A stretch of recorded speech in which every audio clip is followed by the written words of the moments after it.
number of U.S. business leaders, entrepreneurs, who really see investing in their own workers as a priority and as good business.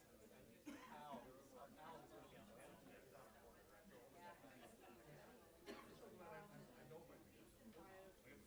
Our perspective is that we want to find people who would like to give us that sort of a next tier and convince them, if they give you the right tools, the right resources. We talk about the servant leader. Yes, exactly.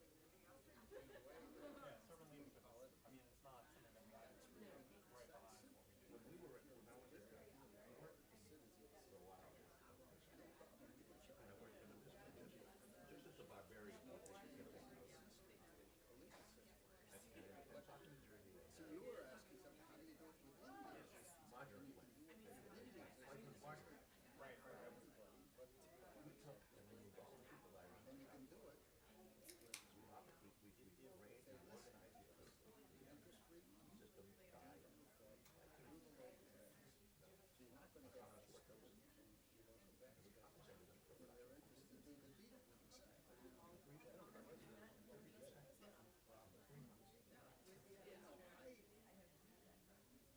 I would be all right with that. I'd love to be able to do it.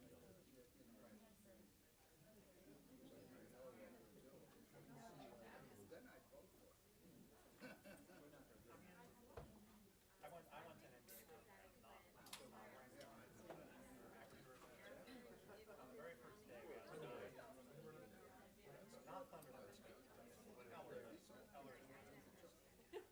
On the very first day they had our head of first day. He had been some corporate recruiter, I can't remember where.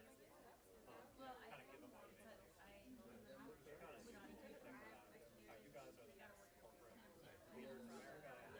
You don't want to be that thing. And that's how management is trained. They are hotshot leaders who understand how to do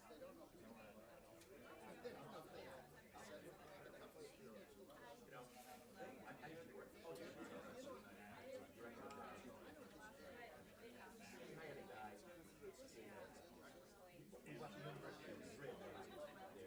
30%.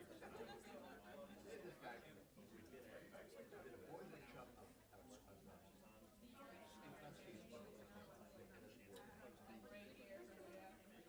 Right, yeah. We did a public school chop. Yeah, that's what I was going to Does that mean we don't have You said that you send me like you yell at me. When watching TV, So just send me everything you send. never watched it.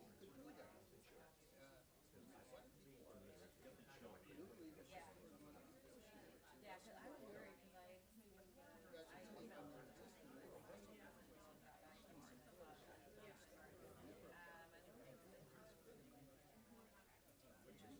very, very, very.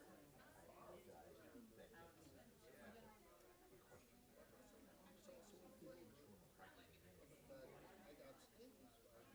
I got Staples but he wasn't on the committee.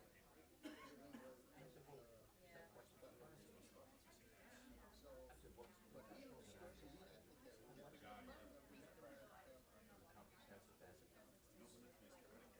Lawyers, doctors have great anatomy, engineers have great materials. Could it be the answer? You can see where that was going. It's interesting because to me, the American management model is something is going wrong. Let's find something to do. Rather than they have, I have a letter from in a transaction, it's all the money. It isn't most of the time when things like that go wrong. It's a systemic problem. when I was trying to push it A couple bad eggs, and people would like to have. we now call citizens land. It used to happen because I was going to talk about that. Something was Build development zone first thing we had in South former community find itself considered by that would be owned by the citizens. so that doesn't work.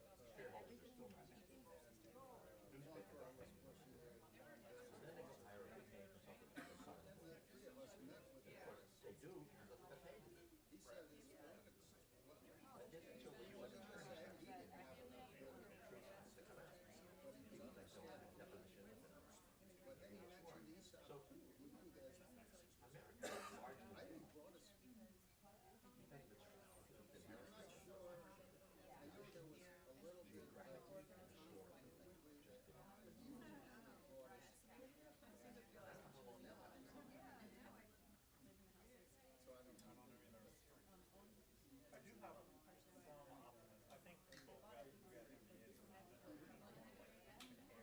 cares about I'm glad to hear that. topics. I mean, I'm judging based on what I've seen so far. But you know, there's this association now for care about citizens. And we've been working with several the social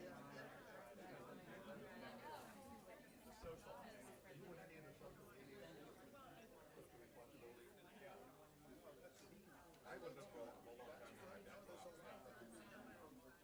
You know, because I was shaking my head. What I saw was what I call greenwater.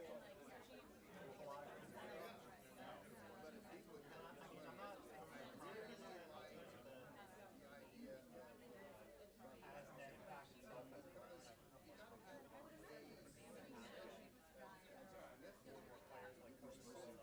others. But in general, my experience is that when they bring people, like I went to an NSO conference in 2008 where they had the head of two clients. There were actual programs outside of the session, like talking about big launch.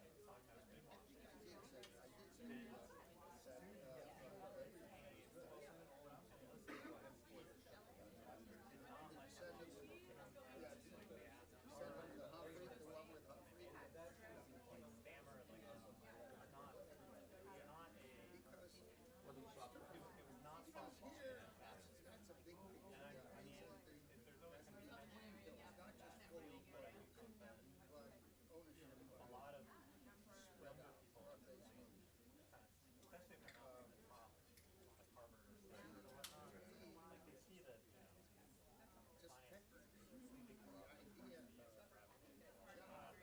They care more about the work-life balance anyway, and they don't want to feel like Yes. they're living in I hear you. And I'm so glad to hear you say that.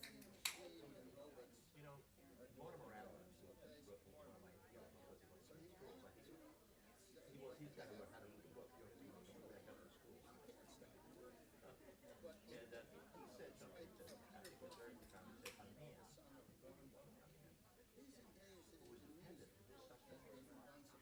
goodwill of another man. This is the good thing. What do you think? If you work for somebody who was challenged in the charity system, and if you think about that, he has a billion dollars. It's good for you don't own property. Some kind of revenue. Why can't everybody? Your policy. You know, You're totally dependent on what you want. what you could do, see, You see that, and that's true of the federal government. Before they can't protest, they can't say anything. I used to do expert witness work with the civil service committee. I'll tell you how many times I just saw that happen. That's all. They didn't like it. Give me your watch. Next chance, that's what I was doing. that's what we've done the numbers out. Mr. Strong, you give me hope. try to do that with People might get so ownership your of their business lives. that you're starting is on the farm. On that, Yeah, the on the farm. big I've been working on it for 5 years. because of the staff, the industry. Yeah, It took a lot of money. the challenge is Aquaponics is not sort of self-successful. so I know why. if we It took me a long time to figure out. There's several reasons. The principal reason is if you want to make a living, you get paid. You want $5,000 this recipe, different and different foot. People start small.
famous Japanese custom. Exchange with Cubby.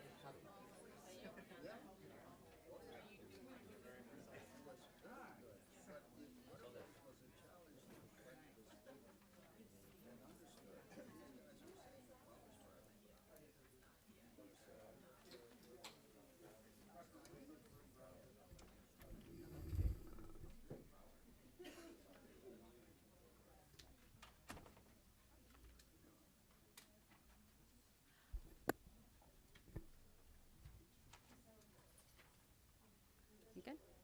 All right, good afternoon, everybody. Welcome. I'm Maureen Conway. I'm the Executive Director of the Economic Opportunities Program here at the Aspen Institute, and I'm delighted to welcome you to today's conversation in our Working in America series.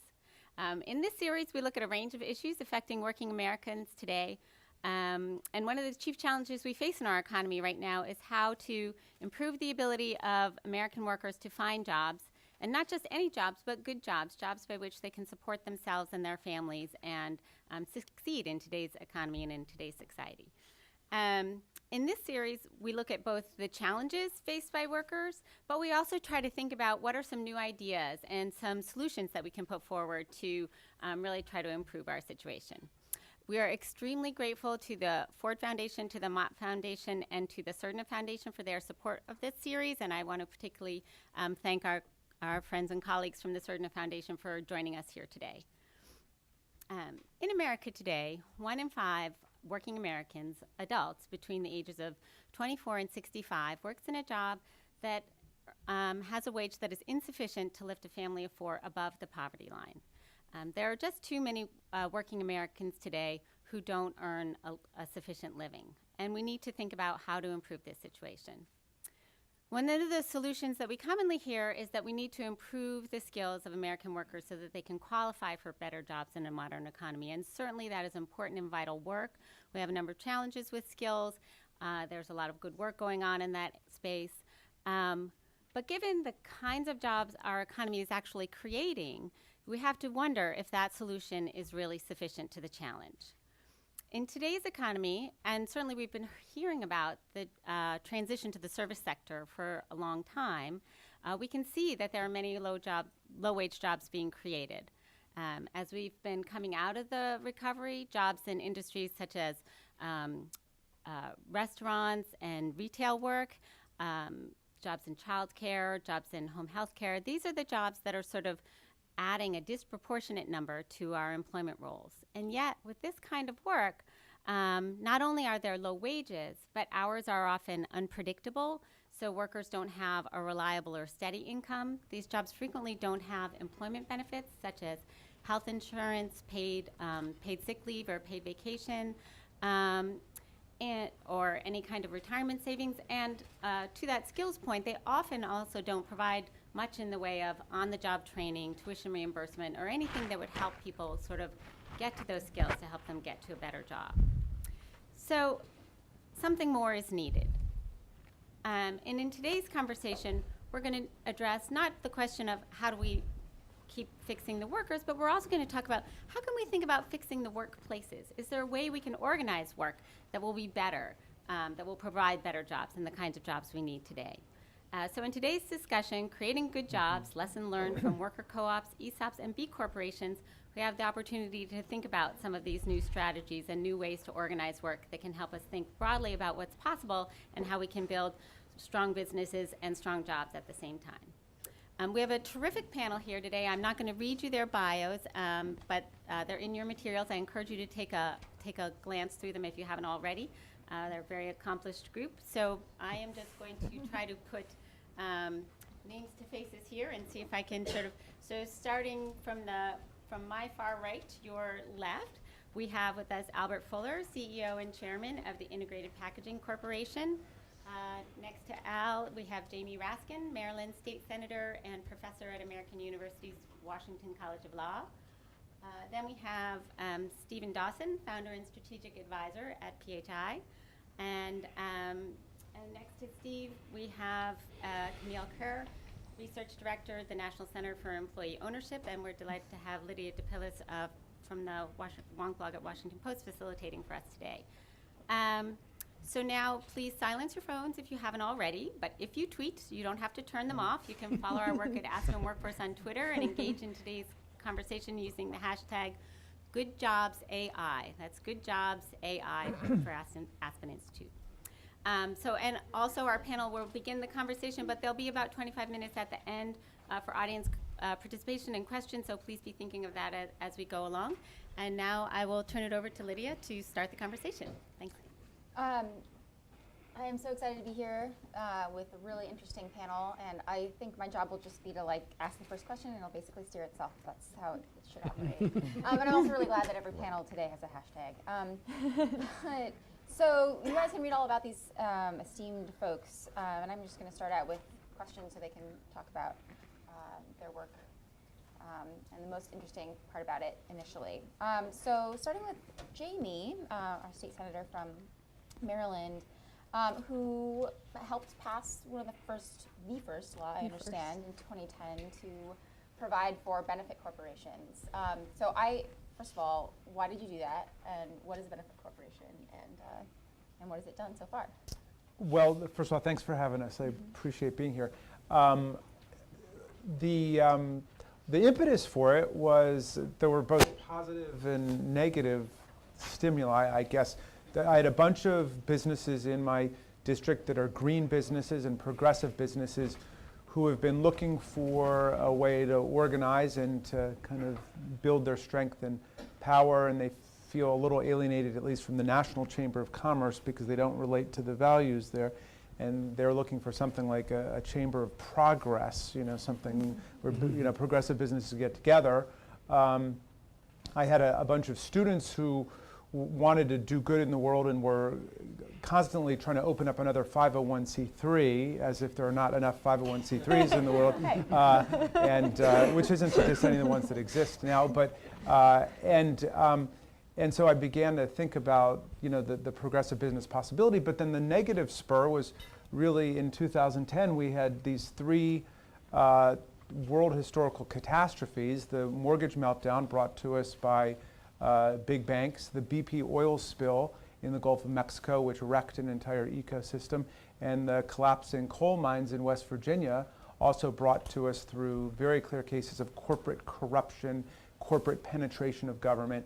And so I began to search around for, are there alternatives to the way that we've organized the corporation? And one of my constituents, who's a progressive businessman named Jim Epstein, introduced me to the B Corp movement, which did not start off as trying to create any legislation, but just we're bringing the progressive businesses together, and these are businesses that want to pledge as part of their corporate organization to not just make money, but also to abide by the highest environmental standards, workplace standards, and social standards.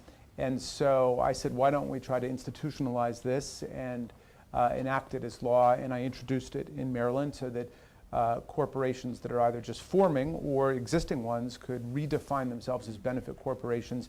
And that builds into their DNA a commitment to public things along with the profit-making purpose. And so we've got many dozens of them in Maryland now. I have several in my district, including Blessed Coffee, which, Seattle's got Starbucks, and Maryland has Blessed Coffee. They're importing from Ethiopia. They're selling locally and increasingly regionally, and they're investing half of all their profits back in the community in education groups and also in Ethiopia. And another one is called the Big Bad Wolf, which is an animal pet supply store, and on the weekends they open themselves up for doing animal adoptions and stuff on a totally pro bono basis. So the benefits of doing this are you get to send a message to potential consumers, workers, investors that it's a company that's actually invested deeply in the community, and it may lead to some of the other things that we're going to talk about today for the business. But for all other purposes, it's a regular business. For all other purposes, it is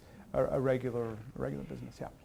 Gotcha. Okay. So Albert actually runs a business, which is not a B Corp, but it's something different. Tell us, why you went with that model and what your company does and how it got started. Thank you, Lydia, and thank you for inviting me. I'd love to be a B Corp business, but I started 30 years ago, so it was kind of before B Corp. So for the last 30 years, we've been running I guess it's come to become a social entrepreneurship enterprise in Detroit, Michigan, which goes without saying why I'm there, and Alexandria, Louisiana. And what we try to do is make happy customers, but at the same time, we try to change lives of a needed employee base. And we've been doing it as a packaging company, and we make corrugated boxes. So if you want to know what we do for a living, we don't make cereal boxes. So we don't make cardboard, but we make the boxes that the cereal boxes go inside. Or if you moved in the last 2 years, those moving boxes is what we do, and we do it for most large consumer product companies like Coca-Cola, Procter & Gamble, Kraft. And these companies primarily initially invested in my company because they wanted to put dollars inside of a community that long term that they wanted to build their customer base. Because for the most part, inner city folks, and in my case, African American folks, we're very, very brand loyal, and we would rather buy Pampers, but we will buy the off-brand, but we'll buy Pampers if we've got the money. So we've done a really good job over some years in convincing big corporations to give us contracts so we can make great product and feed it back to our employees, and then have them become buyers of those branded products. The need, simple. Unemployment in Detroit is young black males, 50%. And in Alexandria, Louisiana, which is a predominantly African American city, the unemployment is much lower, but the group that we recruit from, which is your folks who've had some problems with the law, or some folks who've had some problems with addiction, that level of unemployment is quite high. And over the course of 25 years, knock on wood, we've made 25 years of payroll. We've done it without any government contracting, and we've done it in the spirit of necessity being the mother of invention.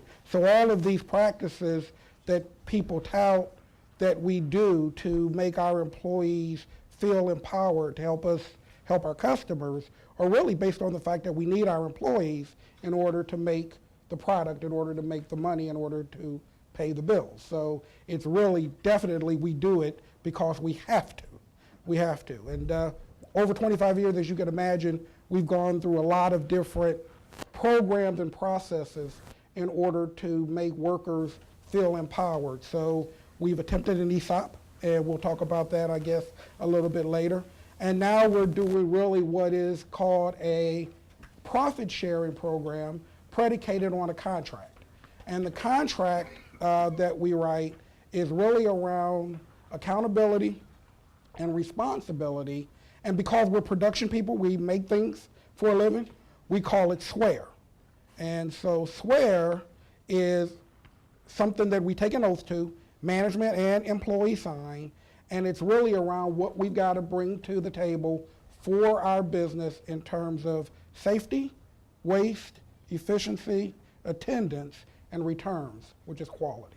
And if we swear to go do our level best to meet our customers' expectations, we actually have provided less than college graduate employees, on average, $50,000 jobs for the last 25 years. Thank you for that overview. So next, Steve. Another model, worker co-op. You ran and built the largest in the country. So tell us about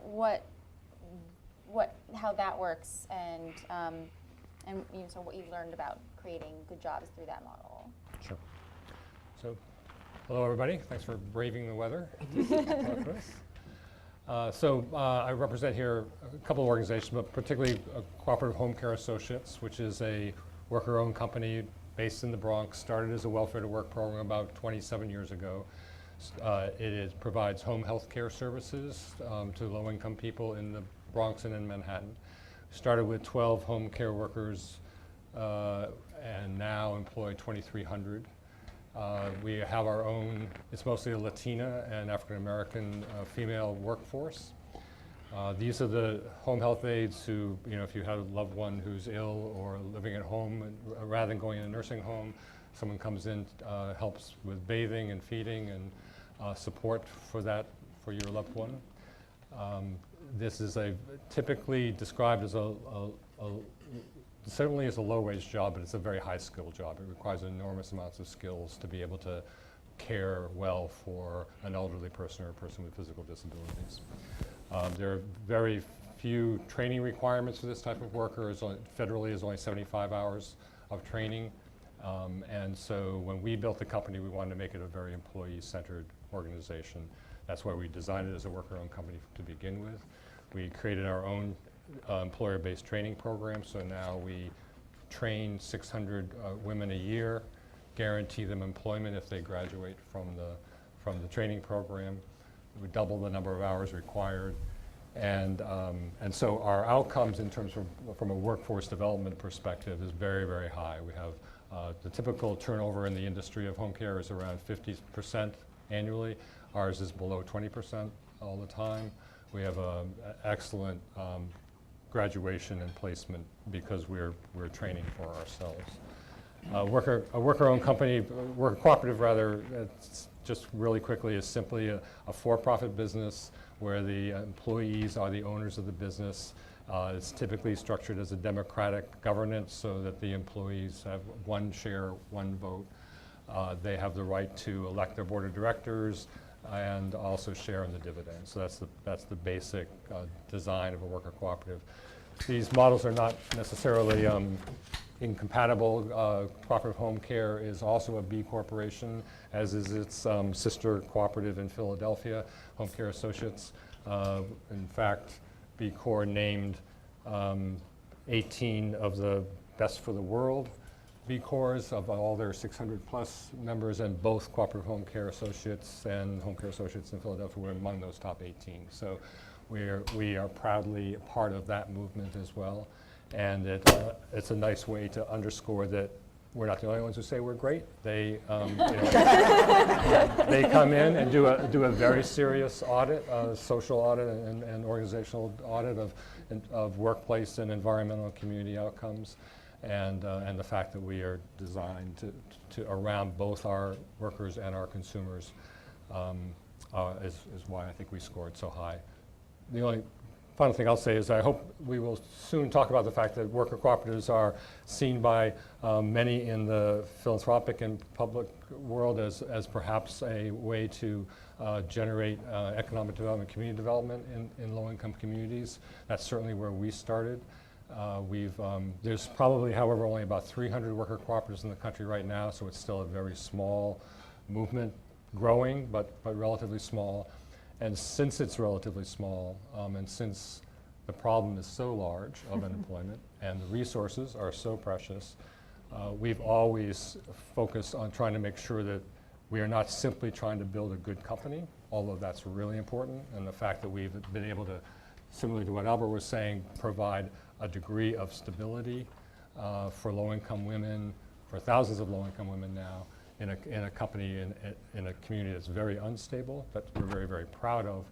But 2,300 workers, even in the Bronx, is not a very big number. So any strategy that invests in worker ownership or some type of capital democratization needs to not stop with just the enterprise, but also figure out how to leverage what we learn within that enterprise to impact and influence the larger industry. So much of what my organization does, which is PHI, which is a nonprofit associated with Cooperative Home Care, we are the development arm of that cooperative, but we then take the learnings from that cooperative and work with many, many other conventionally owned businesses and nonprofits to take the practices that we've learned and improve them in other agencies, but also, since this industry is so regulated by the public, so many public dollars go into these businesses, we have a great deal of work in the public policy arena to improve regulations and reimbursement policies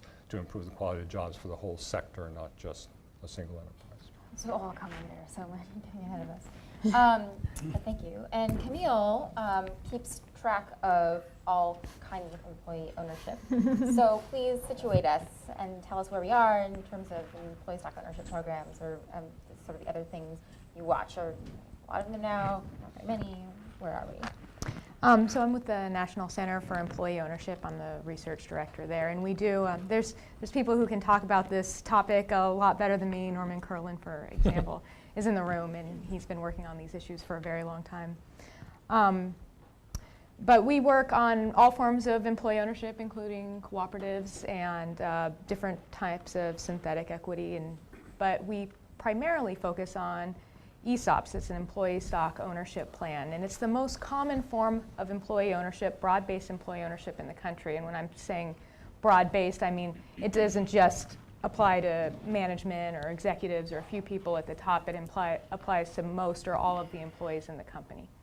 There's currently around 10,000 ESOPs or ESOP-like plans in the United States, covering around 13 million employees. So while cooperatives have governance structures that make them a very deep impact, ESOPs can work in more traditional companies and are a little bit more scalable, at least in the US, and have been able to be a larger part of the US economy. And while I think the idea of employee ownership is really intuitive, like we all think, oh yeah, employees should own the business, they should be part of the financial participation, the wealth of their firm. The idea of an ESOP can be, in particular, this one vehicle for employee ownership can be a little bit confusing. So I kind of want to give you a background. I think the history of employee ownership, and ESOPs particularly, helps clarify what this form of employee ownership is. And the first one started in 1956 with Peninsula Newspapers. A man named Louis Kelso invented the ESOP. And what he thought, his idea was that ownership now, capitalism has an issue, and it concentrates ownership. It's a concept that we're all familiar with, that capitalism has this problem. And his solution was that we need broader ownership. We need more capitalists. We need more people who are participating in capital ownership in this nation. So what his solution was, there was this newspaper, and the owner wanted to sell to employees, but employees don't have millions of dollars to buy out a company, especially in certain industries. It's very difficult to raise the capital. Banks often won't give individual employees the capital to buy a company out. So he created this structure by which the company could create a trust, and the trust could buy all the shares, which would be held on behalf of employees, and pay back the loan with pre-tax company profits. And they used actually a profit-sharing plan. That was all that was in place at the time.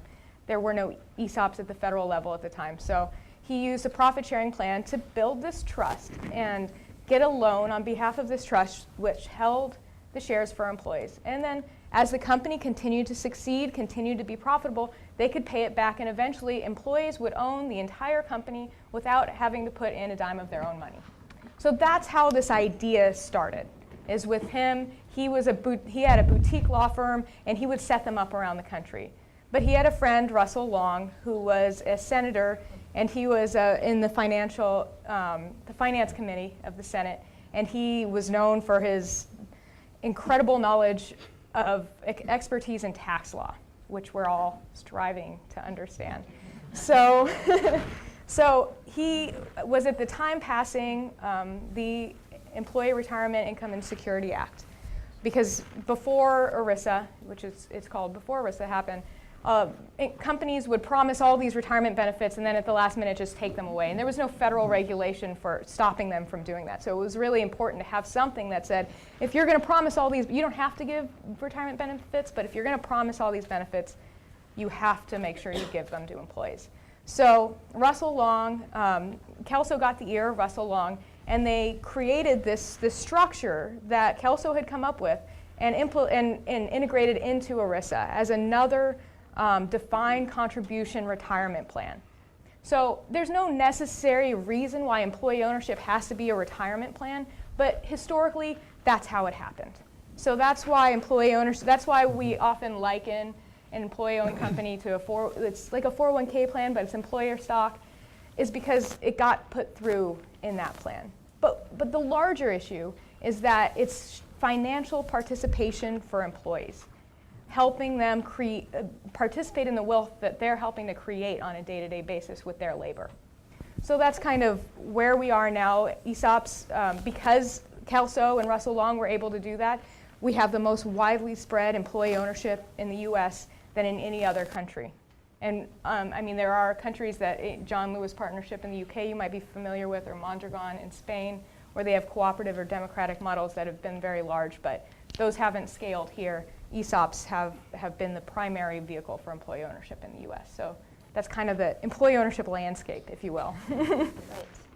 Wow, so I feel like we had some history lessons, and we also learned a lot about what's great about all of these models when they're successful. But it's not easy to make work, as I'm sure you all know. I guess I'd like to go to Jamie and ask about sort of in spreading the B Corp model. What challenges have you come up against in trying to sort of tell other people about it, or well, make it a bigger I mean, the amazing thing is how quickly it's spread. There are now 19 states that have adopted benefit corporation legislation, allowing corporations to register that way, including in July, the governor of Delaware signed into law the benefit corporation legislation. And actually, when I got to make my big speech on the floor about it, I said, we're going to be the Delaware of benefit corporations. We're going to attract all the progressive companies. And now Delaware is trying to be the Delaware of benefit corporations. You know, I think that there is, you know, a pervasive sense that something, that, you know, after the crash in 2008, that something had gone deeply wrong with the structure of the mega corporate economy, the too big to fail economy, and there've got to be ways to seed alternative efforts that give working people more of a stake and small business a chance in the economy. So I think that that's very much out there. You know, the risk for us is that it's assimilated and adopted so rapidly that it ends up not really meaning much, you know. But built into the benefit corporation laws are the requirement of filing reports that explain that you are adhering to the highest levels of environmental and workplace and social accountability and standards, you know, in terms of hiring and in terms of the environmental practices of the group. The public is becoming kind of a watchdog in terms of the activities of benefit corporations. So we don't want people saying they're a benefit corporation and not living up to it. I think that that's a big challenge there. But I like very much the idea that the benefit corporations are merging with these other models to develop a kind of counterculture within contemporary capitalism, that there's another way to go that's not just the big Wall Street companies. And so, Al, you've run your company for 25 years, and I imagine it's evolved a lot over that time. Like, what have you found that didn't work, you had to ditch, or things that you're testing out in terms of your model? Well, over the course of 25 years, obviously, every day is a discovery of something new. So to give you an idea of trying to be a social entrepreneur, I like that word. I don't know where it came from, but I do like it. Trying to be a social entrepreneur. I'm going to take you on a journey, and I'm going to take you on a journey. It's going to take me maybe 2 minutes to take you on this journey. And through this journey, if you really feel bad for me, just say, oh, okay? Right. So we had an incredibly good 2007. We were in one of our plants. We were in ESOP. We made a lot of money. We had about $150 million in revenue. And all of our employees were doing very, very well on their Square incentive program. But we had about 150 employees, and I had a dream that number should be 500, and I had a way of doing it.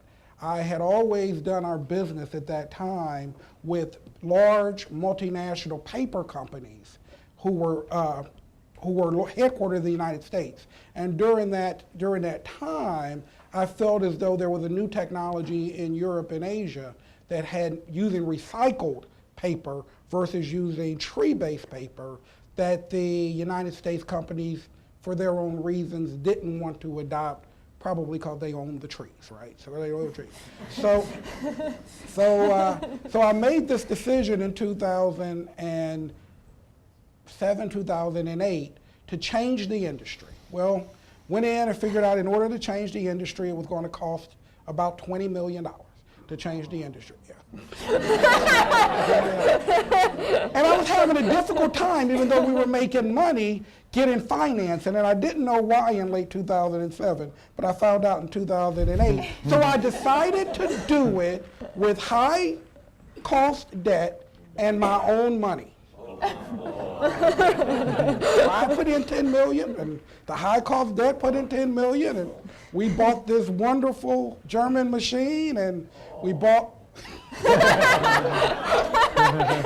and we took a ride.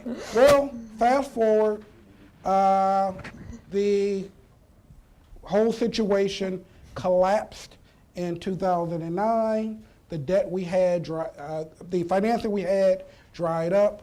The industry didn't change, and I had to bankrupt the company and take a wildly profitable business and put 150 employees on the street.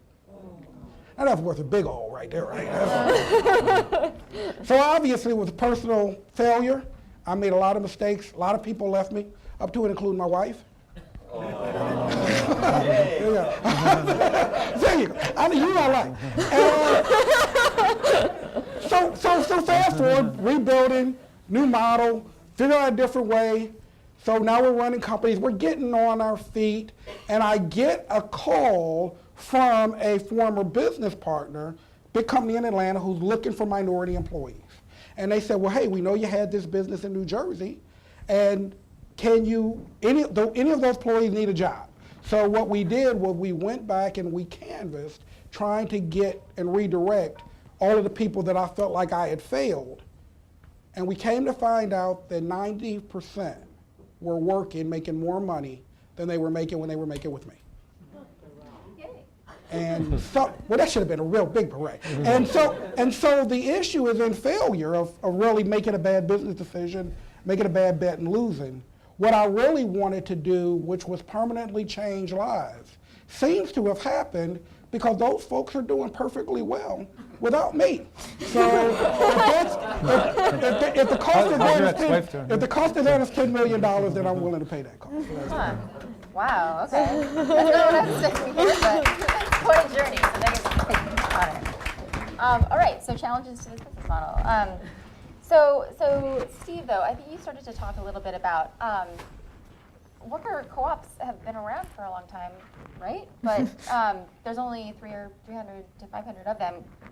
We probably don't even know how many exactly. Why is it such a small, why hasn't this model scaled if it has so many benefits? What are the obstacles there? Well, I think, and Albert's story is indicative of this. I think that many people, particularly in the workforce development world, believe, and rightfully so, that it's quite easy to start a small business. It turns out it's extremely hard to keep it running and running profitably. So there's just in the small business general economy, you hear different statistics, but generally 4 out of 5 fail within the first 5 years. So if you have a public backing or philanthropic backing, there's an expectation that, it shouldn't be too hard to create a business, and we'll just make it a cooperative, and it'll be a better business because it's a cooperative.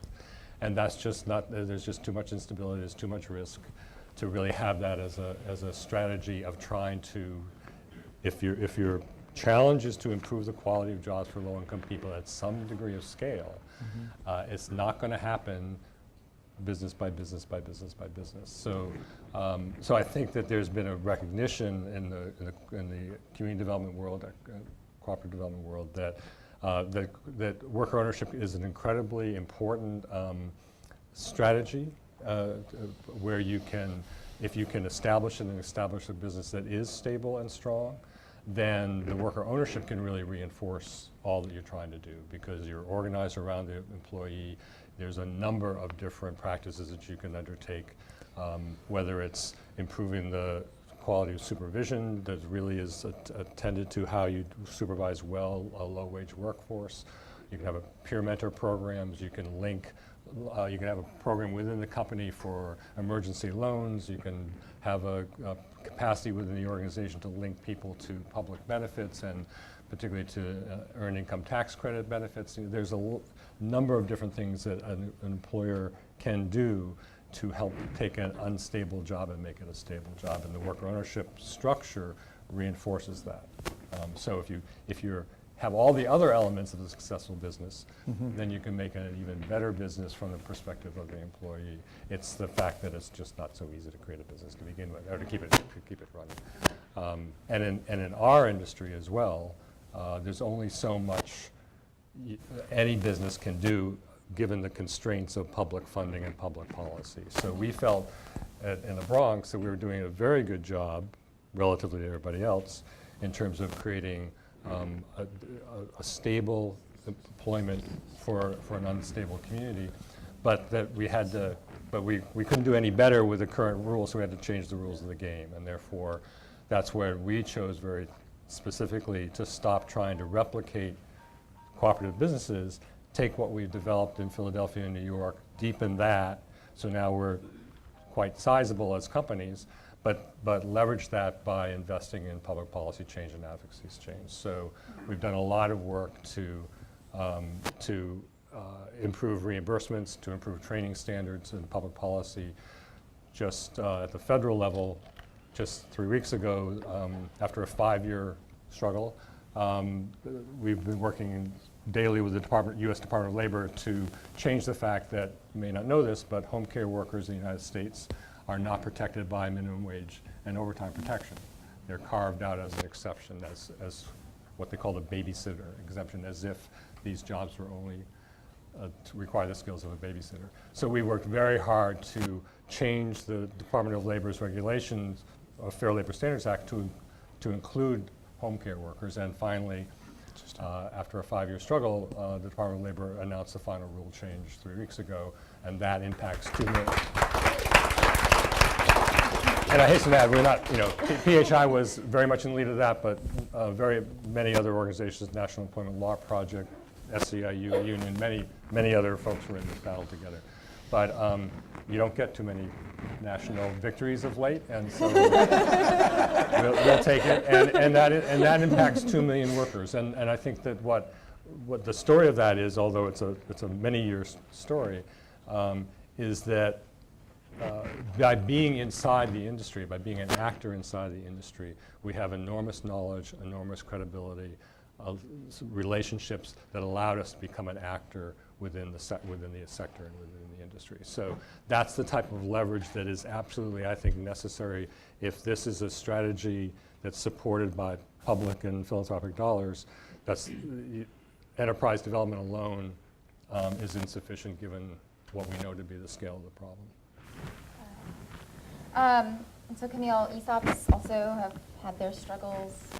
What are the beefs you usually hear with that model, and how do you answer them? And well, one of the main things I think is a misconception is that if you put in employee ownership, or if you give people stock, or if you create this plan, that magically changes the entire company, and it's not true. Creating employee ownership itself, having a stake in the financial success of the company, is only one. It's an important, but one element of an ownership culture, which is what you need to have a successful company that grows and is profitable. And I think that in the examples that we've seen that are difficult, and there's some very high profile examples of United Airlines, for example, or the Chicago Tribune. It's what a lot of people in the United States associate with the employee stock ownership plan. And there's a negative perception because of that, because both of those companies went into bankruptcy after having an employee stock ownership plan. It was not because of the employee stock ownership plan, it was because those companies were headed for bankruptcy, and they didn't fully, and employee ownership can be a tool to improve performance, to get a company back on its feet. It can't resurrect a company that's, one, not committed to employee ownership or creating an ownership culture, and it can't resurrect a company that wasn't going to be resurrected either. So those are, I mean, it was newspaper industry and airlines. You know, those are very difficult industries to be successful in these days. So there's a lot of negative perception there. But what's important is that when you do engage employees, when you do create an employee ownership culture, along with having a real financially meaningful ownership stake, you create better companies and better jobs, and the statistics are overwhelming. It's, for employees, it's 2.5 times the retirement assets, and so think about that in terms of a 400,000, I mean, these are gonna vary depending on who your workforce is, but 400,000 versus $1 million when you retire after however many years, that's a significant difference. Because often ESOPs are on top of a diversified plan or a pension plan or some other type of plan. It's also higher compensation, 5 to 12% higher overall compensation at employee-owned companies. And they're 4 times less likely to be laid off. And for the companies, it's a very compelling way to drive performance. They're 25% less likely to close. Over the first year that the ESOP is implemented, if they develop this culture, it's between 2 to 5% higher productivity, sales. The return on that investment is really high. So employee ownership can be a great driver to help employees at all levels increase their wealth. And one story, I don't know if you guys have seen, there's a 50-minute documentary on employee ownership called We the Owners. Employees Expanding the American Dream. And one of the stories that gets me teary-eyed pretty much every time I watch it is this guy, and he's a forklift driver. And he talks about this time, and he didn't go to college. He had very limited education. Hasn't gone beyond forklift driving at New Belgium Brewing, an employee-owned company out of Fort Collins, which also happens to be a B Corp. And he says, he talks about this time when he went to go and buy a house. It's, you know, assets, something that so many people never get to do anymore. Buying a house is such a difficult thing to do. And he went and did it without a broker, without a real estate broker. And because of the financial participation that he learned, the open book management, what it meant to be an owner at New Belgium Brewing, he was able to do that transaction by himself. A $500,000 transaction where he bought a house. And he would have never, 1, been able to purchase that house, or 2, been able to understand those really difficult concepts. And he said, you know, on the other side of the table from me was a bunch of suits, and they were like, who is that guy? And why can he sign these papers on his own? Why can he do that, you know? And it's such a compelling story because it talks to all the different aspects of where our society is failing people, you know? It's like, not only does he have a job where he makes a wage, not only is he building assets, but he's able to do it and feel like he can control these things because he has the training and financial knowledge to be in control of his financial world. So I think that while there's a lot of bad press around ESOPs, and the bottom line is they're a tool. They're a mechanism for sharing employee ownership broadly, and they're a very successful mechanism for sharing employee ownership broadly. But like any mechanism, it can be abused. There's huge tax benefits that come with employee ownership. You can abuse those. There are federal laws that try to catch you, but I mean, you know, the government's closed down, so they might not in the next however long. So there's people who do it for the wrong reasons. There's going to be all of these things that make ESOPs look bad in certain lights, but it's a tool for sharing ownership. Mm-hmm. And in no other country do you have this accessible level of a tool to be like, oh, if I want to sell my company, if I want to leave this company intact with the people who helped me build it, I have this preset format to do that. And that's what an ESOP is. So it's difficult because I do absolutely agree that there are problems with how it's being implemented. There's a lot of employee-owned companies we never see or touch, and we don't know what they're doing. But we think this tool is very important and that it's been very successful. Interesting. It's a really compelling story. So this is slightly tangential before we sort of wrap up. I kind of, something that's in the back of my mind right now is how worker ownership and sort of, as we're talking about building good jobs and worker empowerment, how does it relate to sort of the labor movement and unions? I mean, because that is also a way of trying to build labor power and create some degree of control over your workplace. Are these just industries where unions have failed, or are worker ownership models more important because the labor movement is sort of in retreat? Does anyone have any thoughts on that? If not, it's okay. So the labor movement is very important in terms of the low-wage workforce, and Cooperative Home Care said we figured that having a 2,000 worker employee-owned company wasn't complex enough, so we are unionized as well. So, so in New York, SEIU, which is the largest healthcare union in the country and one of the more powerful ones, it has a great deal of saturation within New York City particularly. They organize much of the home care industry, almost all the hospitals and nursing homes. So they're an enormously politically powerful entity. And we had always worked with them on public policy issues, basically fighting on the same side. They hadn't organized our part of the industry up until about 7 or 8 years ago. But when they did, we welcomed them with management neutrality, and we've been organized for about 7 years or so. So they have been very, very supportive overall of our work, both as an employee-centered company, but also in our public policy work. There's a number of unions that are beginning to toy, basically, or beginning to explore worker ownership as a strategy. The steel workers have in the past and are revisiting that strategy.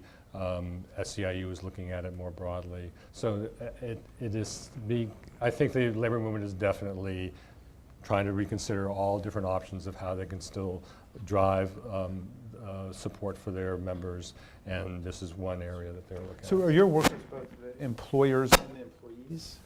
I mean, are their management and their Well, I mean, workers? I told you it wasn't simple. So they are owners, and they are workers and employees. So it's a conventional for-profit corporation in the sense that we have a board of directors that hires and fires management, directs management. It's just that the corporate board is elected by the workers, and the majority of our corporate board, which is about a $60 million company, is our home health aides.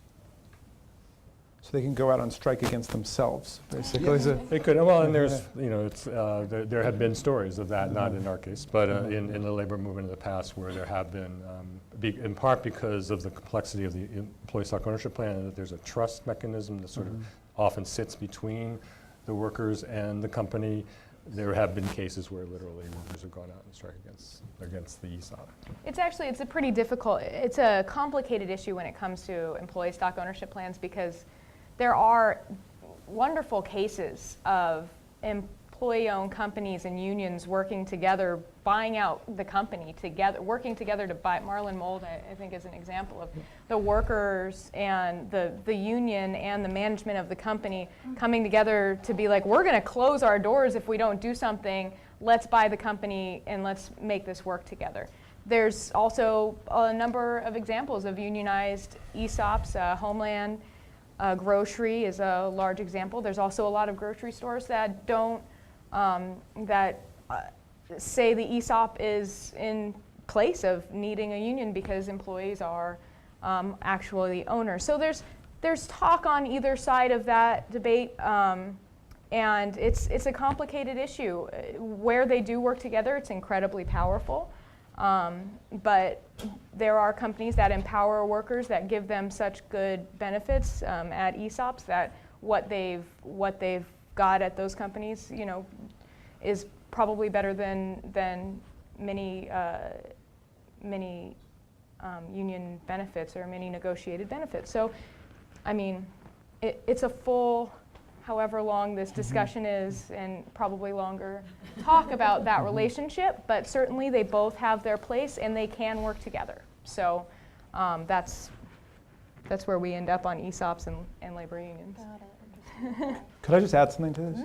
because, I mean, it's a fascinating question that you guys are talking about here, and it's important because the labor movement is obviously up against the ropes, and there's a decision, a case before the Supreme Court this term, which really is a dagger pointed at the heart of the labor movement, called the Mulhall case, which basically would forbid neutrality agreements as an improper bribe or gratuity to the union. And so the labor movement obviously needs to be in a mode of thinking of creative ways to deal with the assault on organizing rights and NLRA rights in the courts. And so this might be one I never thought, until you started talking, Camille, about ESOPs as being kind of a form of material concession to the workers, that you could, Section 7 of the Wagner Act gives people the right to engage in concerted action, not just to organize a union, but you could have a strike for ESOP rights. You could organize to push something like that too. So. We bring up all sorts of ideas. Oh my goodness. So, last question before we get to your guys' questions, because you probably got better ones than me. Steve talked about how it's like some of the public policy tools that help worker-owned cooperatives or other forms of worker ownership companies are just public policy tools that would help any company, right? It's like you need to have a successful business before you can have a successful co-op. But are there things that could change to ease the way forward for these models, state, national, federally, or approaches that could be more or less helpful from the sort of philanthropic nonprofit community? And have we seen good stuff from that community? And could they be helping more? Just whoever wants to take credit for that. I can start? Sure.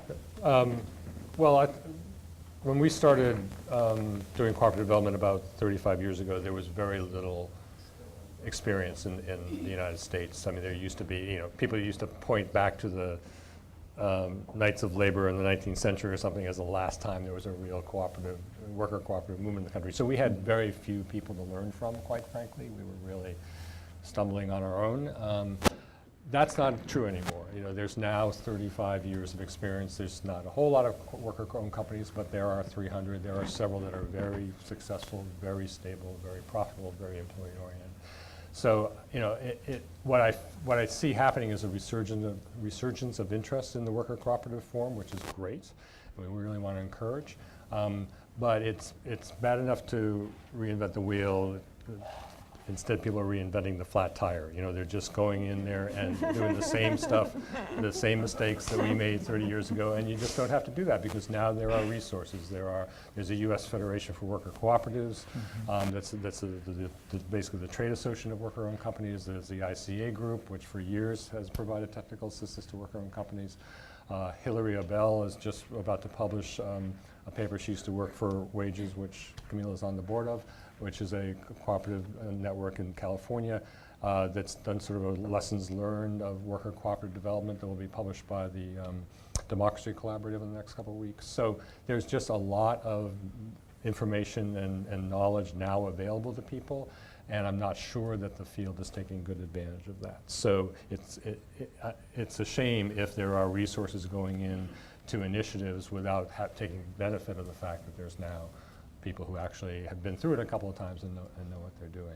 I think in terms of public policy, it's always, everyone is always looking for ways in which to answer the fundamental problem of at least low-income cooperative development, which is a lack of capital, lack of equity, particularly. There's several sources of debt capital. That is good, but doesn't replace equity, and so there's been just a constant search. In fact, the Colors restaurant in New York City, which was created by the workers who were survived the attack on the Windows of the World during September 11th, they formed a worker cooperative restaurant, and they had lots of different debt sources. They had to go to their friends in Italy to get from the Italian cooperative movement to get an equity investment in the cooperative. So there's just no source of thoughtful venture capital for the worker ownership model. And so there's often efforts to create public sources of that, and usually it all ends up either going nowhere or ending up being another form of debt, which is nice but not the same. So there's this fundamental question of how do you scrape together some real risk capital, as was successfully done in terms of a model for the community development finance corporations in this country. There's a significant, billion-dollar program basically that's put equity dollars into the community development system, and that's what we would need. It's comparable. Most low-wage workers are in C or S corporations or traditional corporations, and if in order to move low-wage workers up the ladder in corporations, it has to be in the corporation's interest. It's got to make the corporation's bottom line more successful. And I think the one public policy that would really help is an incentive for training.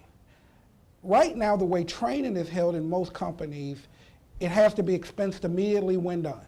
And that expensing immediately when done is hard to budget against. Versus when you go buy a machine, you can treat it a totally different way.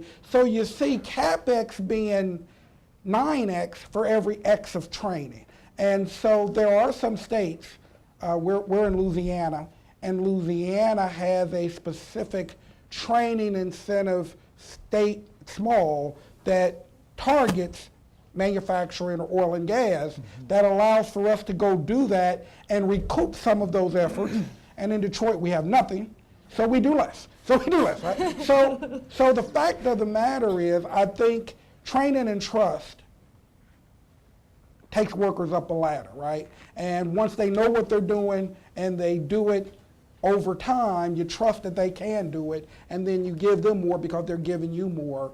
And right now, the way we deal with training in this country could be helped with policy. All right, okay. So, you guys have been saving up your questions. Ready? Okay, ma'am. Yes.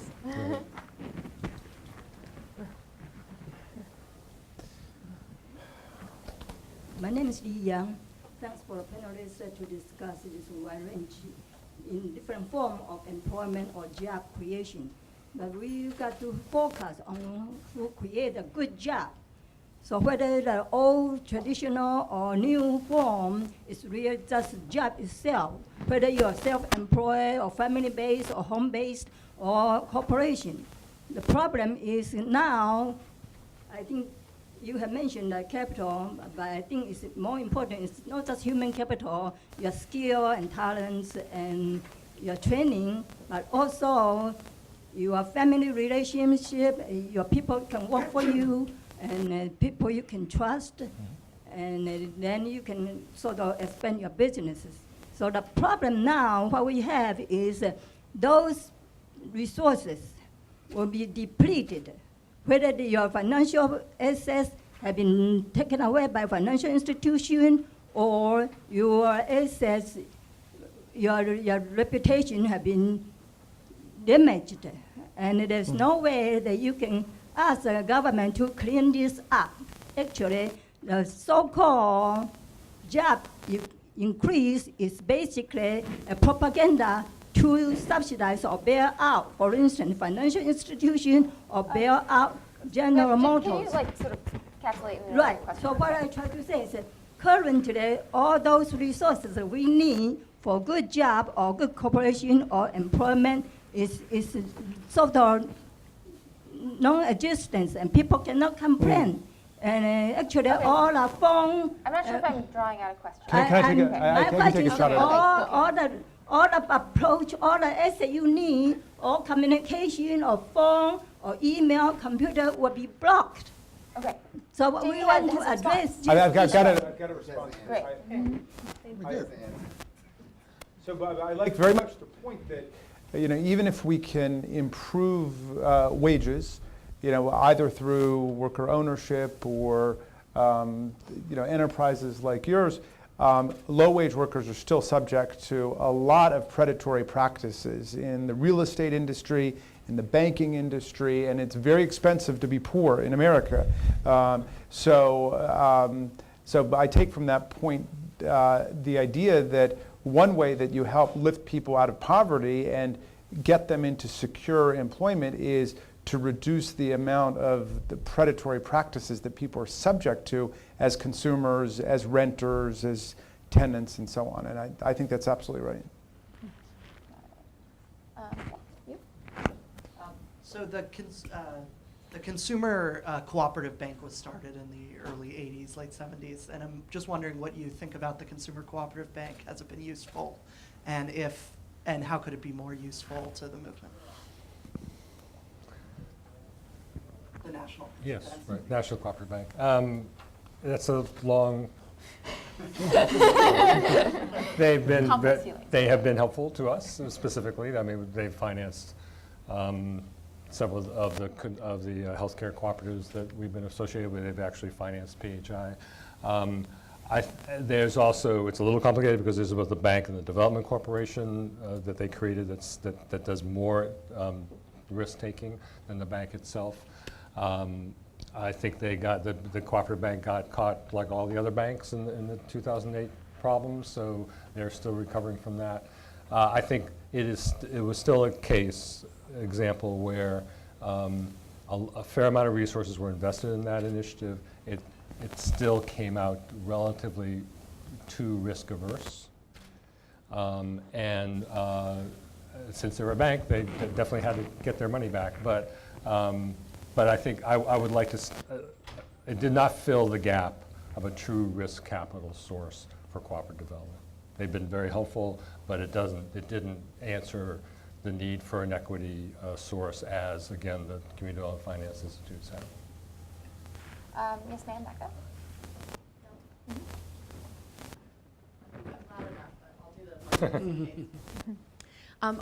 I work with independent businesses to help them transition to employee ownership, and so I would love to hear from a couple of you about some of the general steps and challenges you see as an existing corporation considers transitioning to employee ownership, and then in particular, challenges for transitioning to a worker cooperative versus seeing an ESOP as a default model if you're not already structured as a cooperative.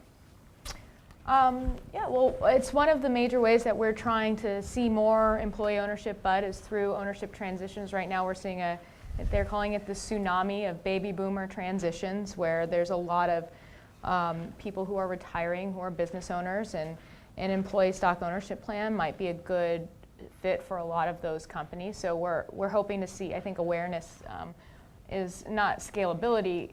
With the co-op model, awareness is one of our major issues in the ESOP world. But there are difficulties in transition. Well, any kind of ownership transition is difficult. ESOPs are very technical and have a lot of, they're governed by federal law, and because of the incredible tax benefits, there's also incredible rules that you have to follow. And I think there's so many competent service providers and practitioners out there that can help that, and that's what we're here for too, is to do initial feasibility, to work with any company that's interested, to talk them through whether it would be a good fit. And it's just basically the process. It's an individual company process, them calling us or calling somebody that knows about employee ownership in a meaningful way. There's a lot of people who say they understand employee ownership that don't.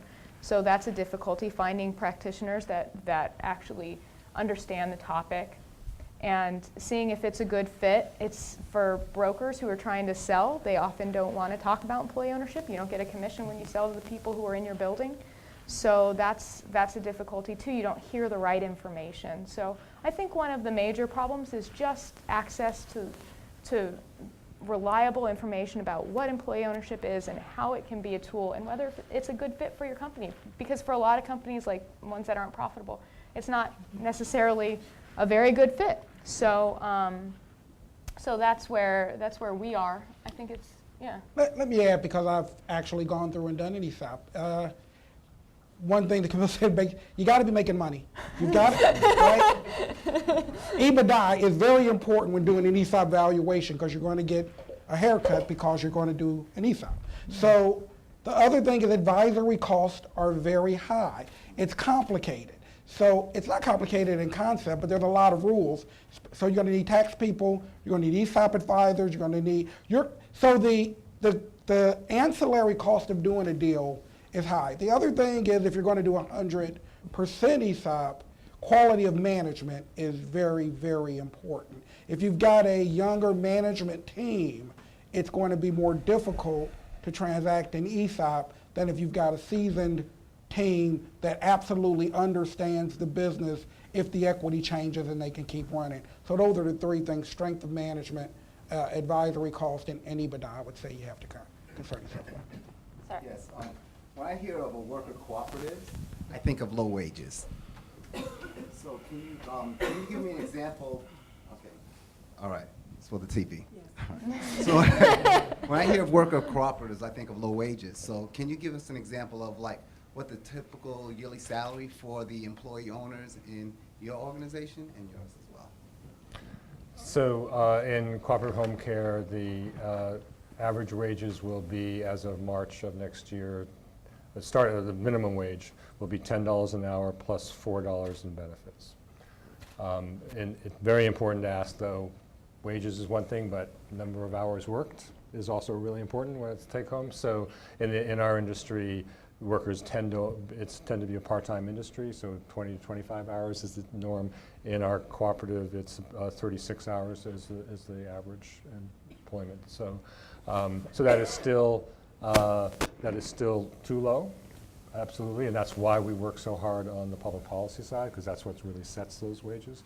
And if you asked me that question 2 years ago, the answer would have been $8 an hour, and in our company's benefits, but in the industry, mostly no benefits unless you're unionized. So we led a New York State policy initiative to create essentially a minimum wage for any Medicaid-funded home care workforce in the city, and that's what's raised the wages 25%.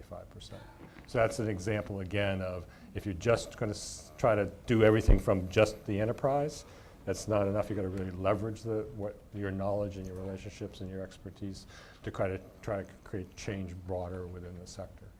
There are other, and I think you're right that there's the reputation for a lot of worker co-ops are in low-wage industries precisely because low-wage companies tend to not need a lot of capital to get started, relatively speaking. But there are other examples of other companies that are successful worker-owned companies that do pay middle-class wages. Equal Exchange is another fair trade coffee company that's in Massachusetts that employs about 125 people, highly salaried. So there's a range, but we come at it from a development perspective from low-income people who have low-wage jobs. So our purpose is to figure out how not only to create career ladders, which is really important, but also how to raise the floor for these jobs. How do you improve bad jobs or poor quality jobs through better training, better wages, better benefits, better supervision, better access to public resources, and a culture of support. That's what we try to do. And now, did you want to? Okay. Okay. More questions. Okay. I probably don't need this, but forgive me if I sit down. I've got a bad wheel here. I find myself in an interesting position as a startup looking to start an ESOP because I've been a member of the Center for Economic and Social Justice for years. And capitalization is a major issue for a startup. The startup as an ESOP is virtually an impossibility. I almost did it in Kentucky with free money from the city and the state, but that finally evaporated for political reasons. So here's the question. How can we make, and I think the question was asked earlier, how can we make capital available for companies that want to do the thing that's going to allow people to be owners? How do we expand the middle class? The only way we're going to expand the middle class is by giving people property, because you don't get into the middle class easily on wages, especially today. So the question is how to do that, how to make capital available. One of the issues that Dr. Kurland has advocated, and I want to make sure that everybody knows who Norm Kurland is, he actually was a member of the team that drafted the ESOP legislation and was a partner of Louis Kelso. how could we make money available? And our argument is there should be credit insurance, so that loans like that can be handled in an expeditious fashion that doesn't unfairly burden any financial institution, but allows, as a matter of public policy, resources to be available to encourage more employee-owned, more cooperatives. In fact, right now, one of the biggest arguments for the ESOP is that the cooperative doesn't have a built-in funding mechanism, where the ESOP does. And the ESOP, as been stated earlier, the ESOP has tremendous tax advantages. An employee could have $10 million in ESOP money in his own shop, and he doesn't pay, or she doesn't pay a dime until that money's taken out, just like a 401k. So we've got our question. Yeah, the question is, where do we find, Right. how do we find more capital for startup companies that would be ESOPs if they could? I mean, it's a difficult issue. Loan guarantee programs would be wonderful, you know? I think it's hard. For us, we see a lot that for companies that have heard about employee ownership, that capital can be a very difficult issue. And there's some states that have, like Indiana has a program to help finance employee ownership, and the SBA has small loans for that are very difficult to use, that are grunt-worthy. But I feel like there is a gap. There are some companies.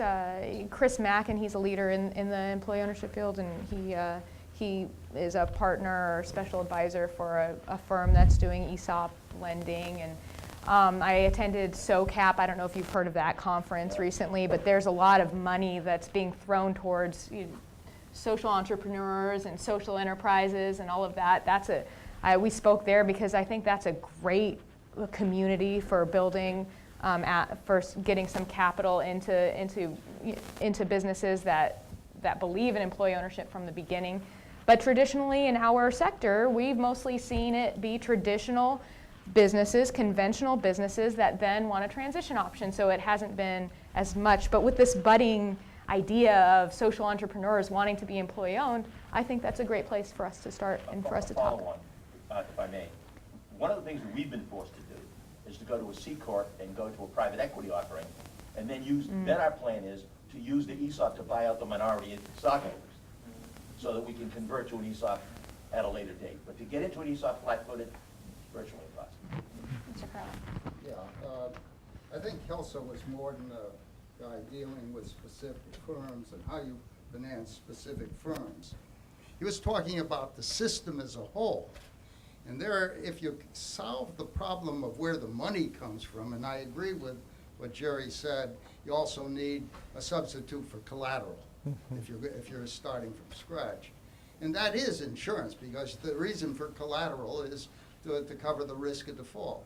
But Kelso went much bigger, because he was really talking about how you change the system to really democratize ownership as a basic, fundamental human right, and lifting the barriers in the macro system. And the most important one is available under existing law, and I think it could bring together different parts of the ownership movement. And that is Section 13 of the Federal Reserve Act. Section 13 of the Federal Reserve Act was there from the very beginning. And what it did was say that it talked about if there isn't sufficient savings in any of the 12 regions for agriculture, industry, and commerce, each of the regional banks could discount what's called bills of exchange, okay? That's precisely what you do when you start a business. You're going into a bank, and a bill of exchange talks about how you're going to get a loan, but how you're going to pay for it. So you have to put up your plan. And so one day, the ownership movement is going to wake up to the existence of Section 13 and begin demanding it. And I hope the labor movement recognizes, because it's really in bad shape today, that it wakes up and people begin to organize at the Federal Reserve, demanding that the new head, the new chairwoman of the Federal Reserve began to activate Section 13 of the Federal Reserve as a source of new money, money that doesn't depend on old money, accumulated wealth of the rich, but rather it's credit, and this is the key to Kelso's idea, credit repayable with future savings. And to that extent, anybody with a sound business plan should be able to put together a package. Commercial banks are supposed to be in the business of financing sound businesses, and that is the key. And I think everybody in this room ought to take a look at Section 13 of the Federal Reserve Act. Well, now. Good reading. All right. Any last burning questions? I got time for one more. And it can be interest-free. It's that easy, my goodness. I feel like a terrible person for having to choose between you guys. You just had your hand up the longest.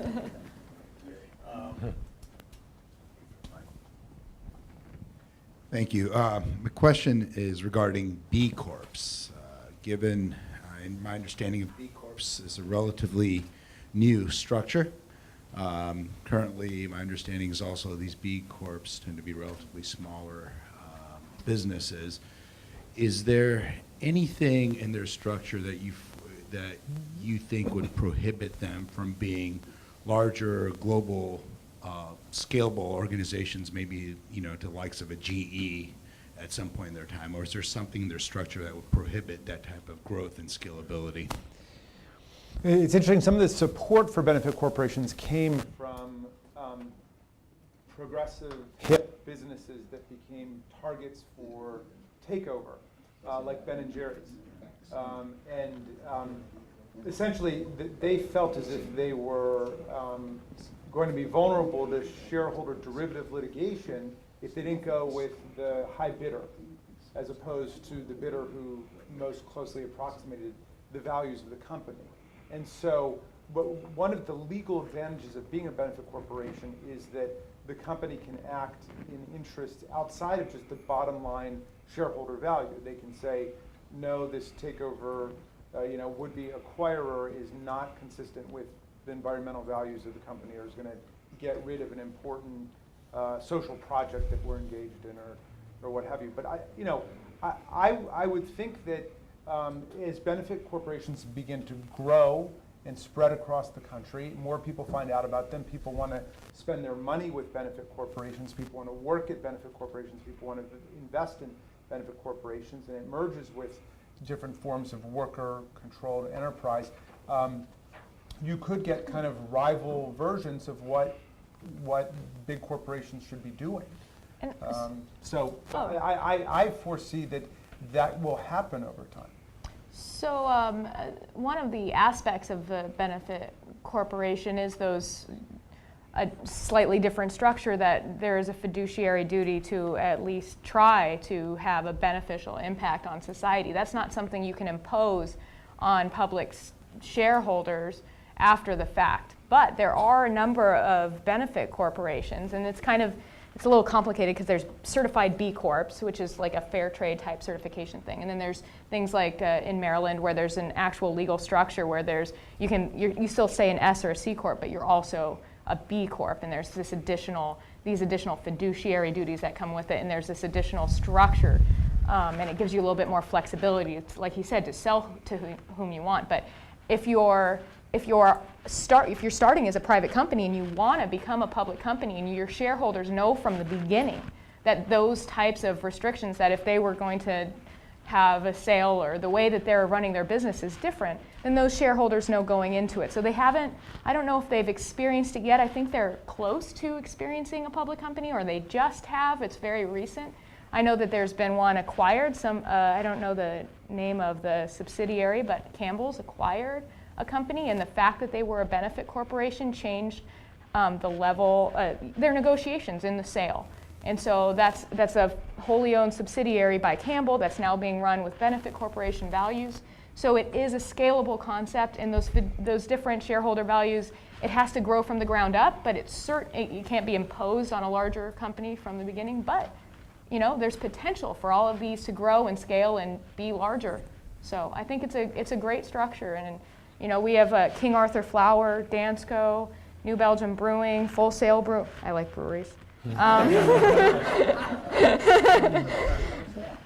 There's a lot of overlap between B Corp and ESOPs, and I think that as they grow, we'll see some public companies that you'll be able to invest in that are triple bottom line companies.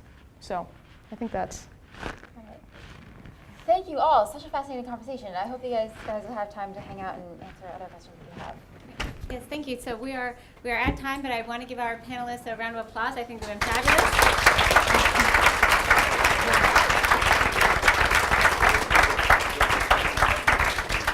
Thank you all. I'm glad you all now have great beer recommendations. I hope you'll come back for more conversations. You never know what we'll come up with next. Thank you.